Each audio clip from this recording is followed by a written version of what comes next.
Hi there, it's Meta Zing. Welcome back to the channel. Upland increased the USD Sale Cap from $10,000 to $100,000 on May 16, 2022. I was wondering if it gave any of the users an opportunity to sell their properties for more than $10,000. To answer that question, I went to Upland Optimizer. It's an alternative of upxland.me. Pretty good in certain areas. For example, I can see the neighborhood rankings by the number of buildings or by the building completion percentage. You can do it for a particular city, like here in Chicago, or you can do a global search across all the cities. For example, here I'm searching for the neighborhoods in Chicago and I'm sorting them by building completion percentage. And I see our node Boys Town ranked number 6 in terms of building completion. Yes, we hit 11.7%. Another special thing about Upland Optimizer is that you can track all of the property's sales and swaps done on Upland. For example, here I'm searching for USD sales done in Vegas in the month of June. Similarly, you can also add neighborhoods and collections to get a more refined result. The only problem is you cannot sort the results. So you get this raw data sorted by date and that's it. So I ran the search for a couple of cities. I did it for San Francisco, Manhattan, Chicago, Los Angeles, and Queens. And the results, they were somewhat interesting. Let's see the overall numbers first. I've searched for the transactions done between May 1st and June 14th. But I think due to some time difference, I've got the results for April 30th till June 13th, but that's okay. During these 6 weeks, there were total sales worth $527,000 from roughly 21,000 properties. In terms of unique buyers, we've got 260 for San Francisco, 150 for Manhattan, and the highest were from Los Angeles, 951, and Queens, 1051. Similarly, in terms of unique sellers, also we've got 961 sellers in Los Angeles and 882 sellers in Queens. I think the absolute unique buyers across all of these 5 cities were about 1860. So I think if we extrapolate and look at the overall number, we probably would have about 2000 active buyers and sellers selling on Upland in terms of USD sales. So how much did Upland make from this? We know for the USD sales, the buyer pays 5% extra, but the seller gets the entire amount. It is when they withdraw the money or when they buy another property with the USD, that's when they pay the 5% fee. For simplicity, let's assume that the Upland made 10% of the total amount, that is 5% and 5%. In that case, Upland made $50,000 of these sales in the last 6 weeks. And these are just the USD sales in the market. People are also buying UpX in the store. Then there's Spark sale. Then there are also these special block explorer and airport terminal sales as well. To give you a better understanding of the Spark sales, this is what was being sold last month.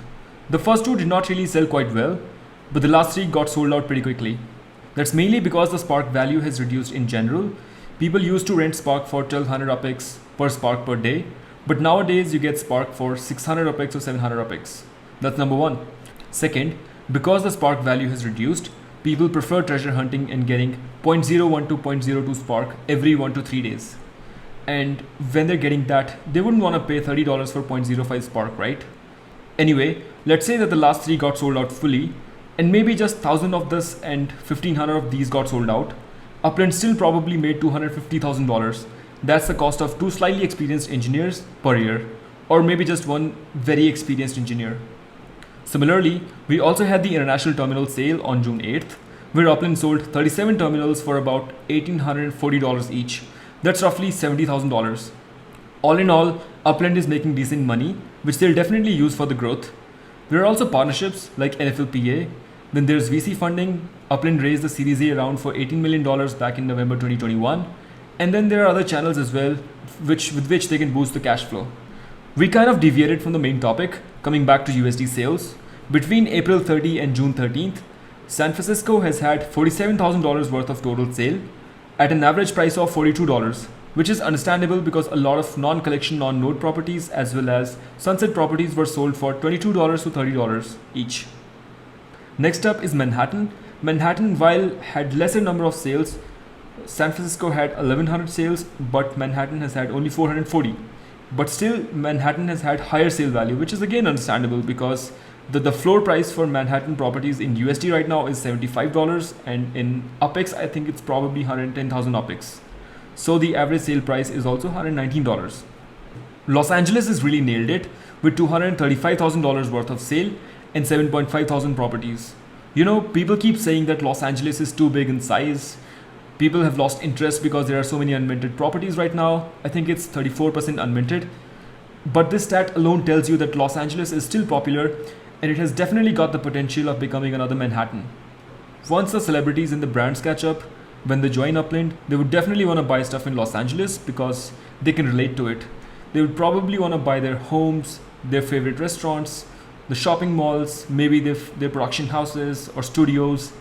And that's not it. They would also want to buy these popular neighborhoods and streets. For example, Hollywood, Walk of Fame, Oceanfront Walk, and maybe one of those popular nodes like Century City right now, Beverlywood, or maybe even Rancho Park.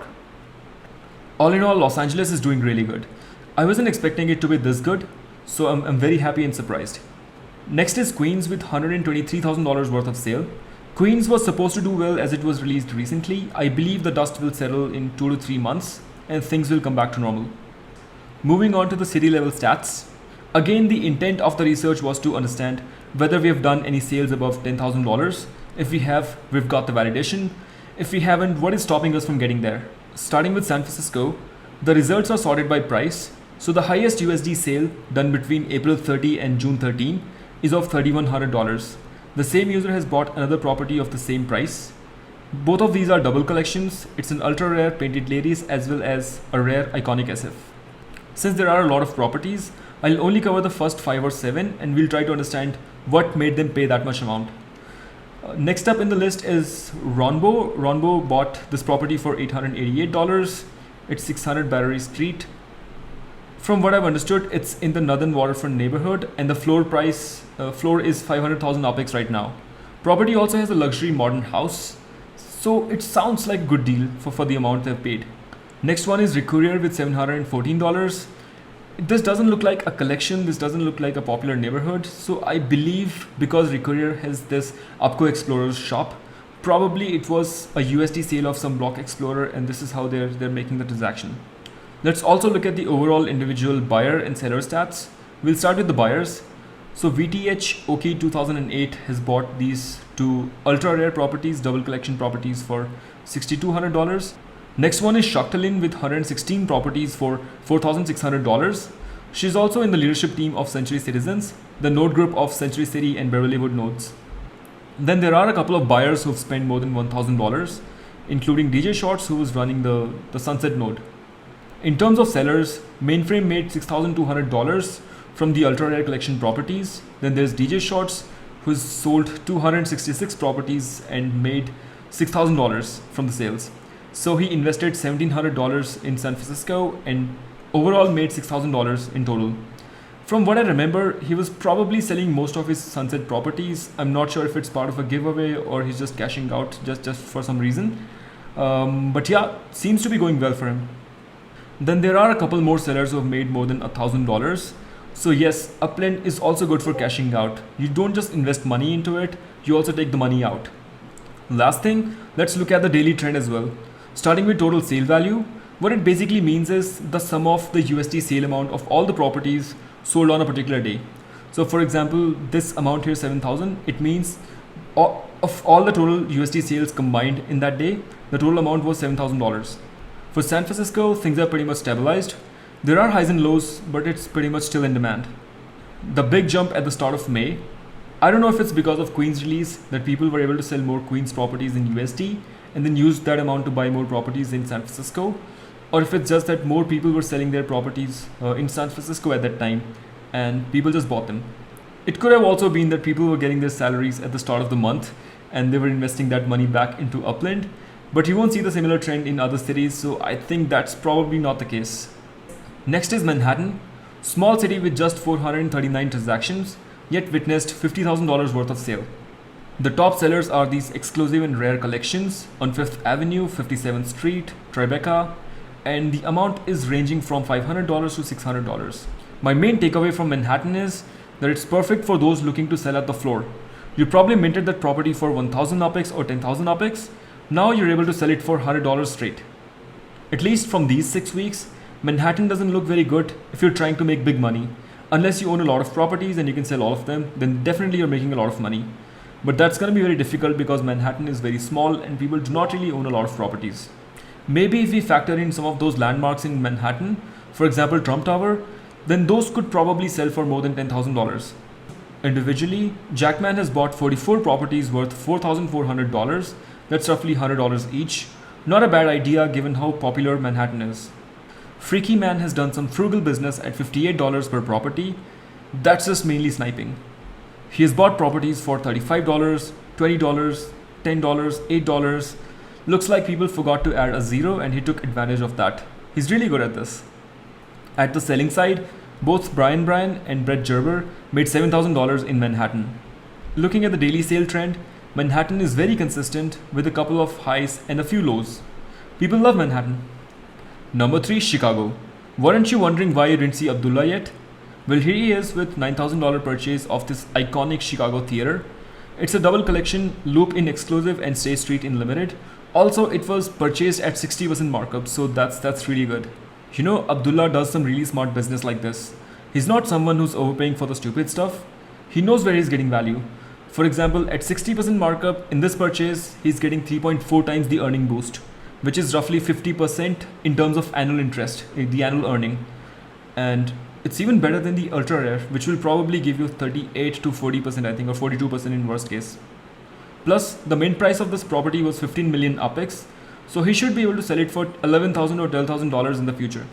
The other purchases are by Dizzy Diskey or Dizzy D Ski, who's bought triple collection properties, ultra rare Chicago Riverwalk, rare Wacker Drive, and exclusive Loop. And also it was a 110% markup, and the other one was 146% markup. So pretty good business.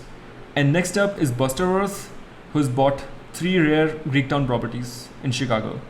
Individually, we've got some very serious buyers in Chicago, including Abdullah, iSale, Dizzy Diskey, and Busterworth, who've spent more than $4,000 up to $9,000 on these properties.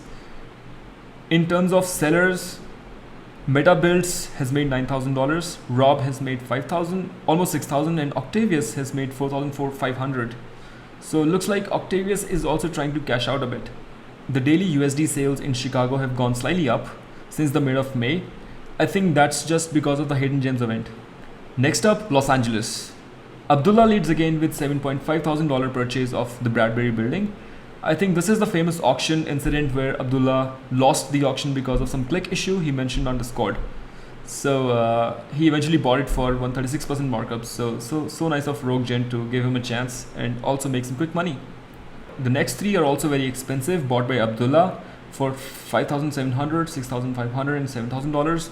But they're not collections, they're not in the node neighborhood, so I do not really understand why he's bought them. Come to think of it, all of these sales are done on May 10th, including the Chicago Theater, which was also done on May 10th. So maybe Abdullah was actually trying to pay a lot more for the Chicago Theater than what we thought. So it was probably $9,016, $622, $28,000 for that purchase, and because there was a cap limit of USD $10,000 at that time, he probably could not buy it in one go. So broke it down into 4 different properties, I guess. The reason is that the USD cap increase feature was introduced on May 16th. So that's when Abdullah would have been able to buy this property for $29,000. Before that, on May 10th, he would not have been. So probably broke it down into these chunks. So my whole talk about Abdullah buying property for 60% markup and then earning 3.4 times the earning boost probably would not hold true in that case. And because all of these are the same sellers, meta builds, so maybe that's pretty much it. So that's our validation. So Abdullah did buy a property for $28,000. Individually, Abdullah bumped up the buyer side to $37,000 with 92 properties. The second person has bought 102 properties for $8,500. In total, there are about 44 buyers or 43 buyers who have spent more than $1,000 in Los Angeles. And in terms of sellers, there are 54 sellers who have made sales worth $1,000 or more. So Los Angeles is really the money-making business for everyone right now. The daily USD trend has slightly come down, but nothing too bad. LA still rocks. Okay, last one, Queens. Queens is doing alright with $4,500 being the biggest sale. It's Abdullah again, and this time he's bought an airport terminal, domestic. The second sale of $1,900 is again by Abdullah, and he's bought a train terminal. So Abdullah is on fire. Then there are a couple of other properties around train terminals, exclusive collections, limited collections, ultra rare, and 62% markup. So nothing too bad. The range is $700 to $4,500, but I would say, excluding Abdullah for now, it's somewhere between $700 to $1,600 or maybe $1,300. Queens has made a lot of money for the users. There are 18 buyers who've spent more than $1,000 on these purchases, and there are 12 sellers who've made at least $1,000 from the sales. The daily USD trend has come down for Queens, which is understandable because it was released around this time, so the hype was there, and now the things are settling down since it's a tier 2 city, so probably it's not going to get the same hype as the other tier 1 cities, for example Chicago, Manhattan, San Francisco, or Los Angeles. As a parting note, it's not that Upland doesn't have the potential of seeing property sales over $10,000. I think it's just that we're not ready for it right now. I mean, for starters, we gotta have more large properties of mint price over 10 million UPEX, preferably collections or landmarks. I do believe some of the current landmarks like the Ferry Building in San Francisco or the Trump Tower in Manhattan have the potential of being sold for more than $10,000, could be $25,000 or $30,000 as well. So that's what we want. Second thing, right now we have a very small user base of just 50,000 active users, and of them probably only 2,000 are actively buying in USD right now. Once the active user base grows from 50,000 to 300,000, and probably the active USD buyers from 2,000 to say like 15,000, 20,000, I think that's when we have the potential of selling properties for more. Besides that, I'm kind of convinced that Abdullah did buy iconic Chicago theater for $28,000. So that's a start, and I hope we see a lot more of them. That's all for this video. Do you think there's any property that can be sold for more than $10,000 right now? Do let me know in the comments. Thanks for watching. Bye.